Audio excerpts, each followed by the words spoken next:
متولد 1006 ام. محله حیدر خان. درسم یک کمی خوندم، شبانه اکابر خوندم.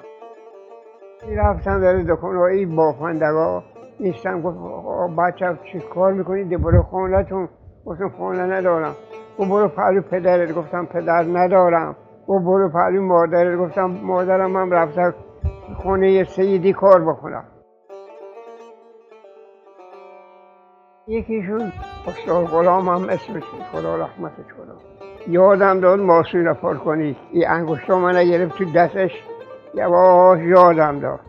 خلاصه تمام بافندگی یادم داد. 2-3 سال خونه شد بودم دیگه. حالا این سرنوشت ما هم اینطور بیدم.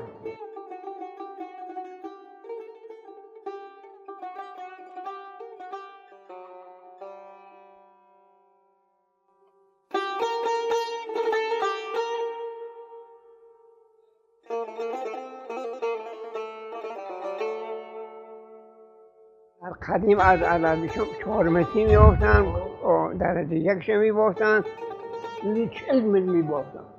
حالا نمیتونم دیگه بفهمم. 7 متری یه 7 متری دیر می‌باختن.